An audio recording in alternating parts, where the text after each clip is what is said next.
kow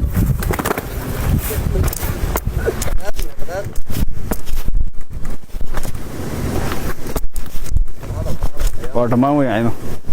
laasta toddobaadkan milyan ku qaadanayno madax baanu la soconayn waxaanu ka door bidnaadeen lacag dareenka dadkayga iyo shacabkaygaanu ka door bidnayniyo dadka maanta intaan la aasin dadkoogii laayay aan raacino aan xoreyno xaan u arno gaashaandhigeen iyo haddii geesi aan nahay diidi mayno geerida gumaysigana ma ogolin gadabuursiyo inaynu dadkeena barbar istaagno iyo deegaankeenna iyo dalka aynu leenahay tanaa hanti inoo ah dhallinyarada ee dahabka jooga buuraha jooga maalintii maaha buuraha la joogayey waa maalintii qoriga halkan waxaa farriin uga dirayaa ciidanka dhallinyarada ee dahabka jooga buuraha jooga maalintii maaha buuraha la joogayey waa maalintii qoriga in la iska xereeyo saacadaha in nin walba hawshiisa u dhigo halkuu joogaa ka soo dhaqaaqo maaha maalintii la raaxaysanayey la shaqaysanayey maaha dadkiina la dareen noqda ciidankiina la dareen noqda dhammaan waxaan doonaynaa dhammaan nin kastoo gadabuursi meesha uu joogo ha ka soo dhaqaaqo inuu qarankii aan la joogno ciidamadii qaranka ee ka soo baxay aan la dareennahay dhammaantiin inaad la dareen noqotaan dhallinyaradiinna iyo maatida lagu laynayo boorama ninka dee maanta shaqaysanaya ee meel joogow maalintii nin ragii seexanayay maaha doqonna looga sheegi maayo waxaan u sheegayaa dhammaan gadabuursi meel kastuu joogo ha soo qaato ha ka soo dhaqaaqo halkuu joogo baan u dirayaa ciidanka ka tirsan ciidamada kumaandooska danab iyo gorgor iyo nisa dhammaan ciidan wixii federaal u shaqeeya ee gadabuursiya waxaad leeyahay nimo yahow gobolkii awdal foolxumaa ka jirta maatidiinnii awlaaddiinnii mustaqbalkiinnii baa lagu ciyaarayaa waxa weeye haddaad mataqaanaana federaal difaacayseen oo aad khawaarij iyo al-shabaab ka difaacayseen maanta khawaarij cusub baa ka bilaabantay gobolkii awdal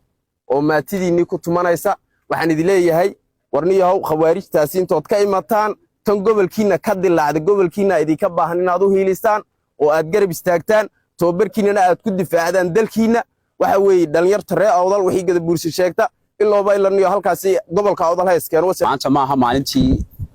qof walbo qaanshaanqaadi uu xaafid joogi lahaa waxaan la dareennahay dadkayagii iyo maatidayadii suuqoogii iyo bartankooga xabadda lala dhacayo xabadda noolnool lala dhacayo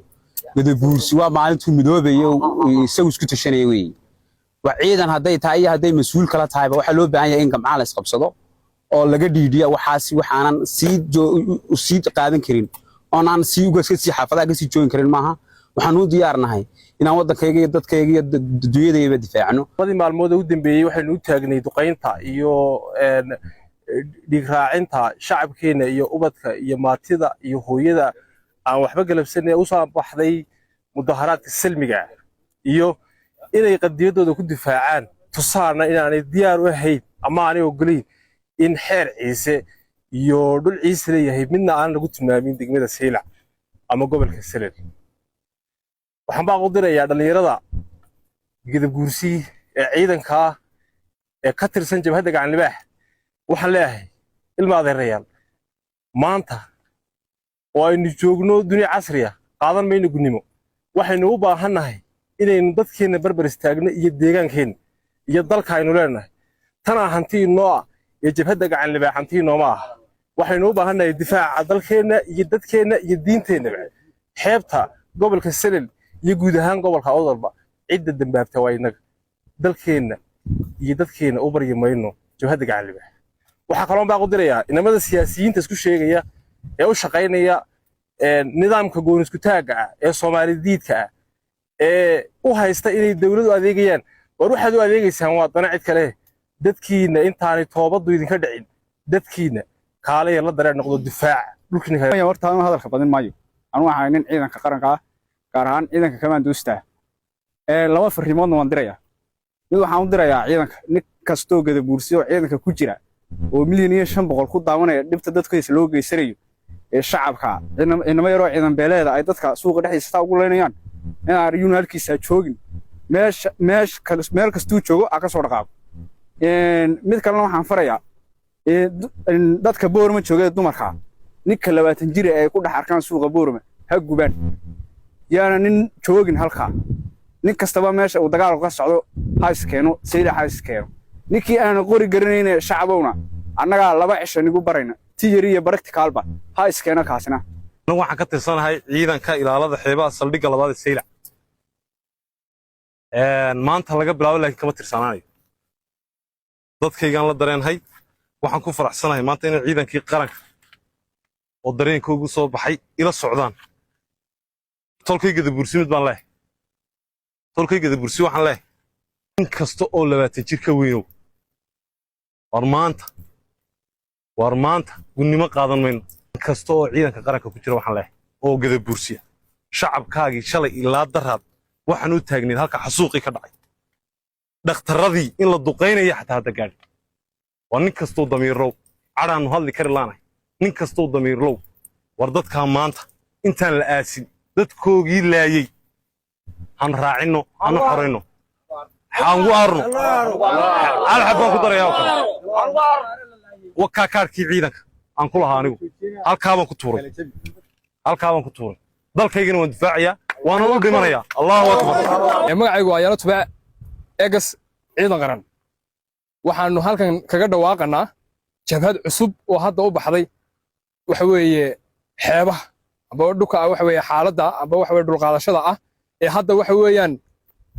ay dhul boobka loo sameeyay hadda anagu xeer ciise iyo wax ay u baxsan tahay ma jirtaniyo waxa weeye 700 kiiloomitir waxaan uga dagaalamayay Sool iyo Sanaag waxa ay qarannimo inay maanta waxa weeye jabhadda gacan libaax waxa weeyaan ay ciidankay dadkaygii shacabkaygii maatidii iyo waxa weeye ay halkan ku layso oo meydkooga waxa weeyaan la kala guro aanu xataa daawooyinka naga dhamaadaan waxa weeye waxaanu dul qaadanana ma aha qolyaha ciidanka fariin baa u dirayaa meel kastay joogaan meel kastay wadanka waxa weeyaan wadanna odhan mayne meel kasta ay ka joogaan deegaan kastay joogaan bari ilaa galbeed waxa weeyaan waxaanu leenahay waniimo yahow niyo wada arkaysaa dadkiina toddobaadkan milyan ku qaadanayno madax baanu la soconayn waxaanu ka door bidnaadeer lacag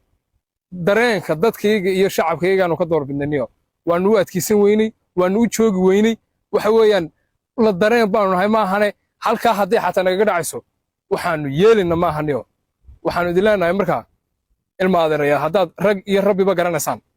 dadkiina kaalay la dareen noqda isaga iyo mooradeeda lagu leenayo magaalada Boorama cirro madaxweyne cirro waxaanu moodaynay madaxweyne qaran oo Soomaaliland ayaanu moodaynay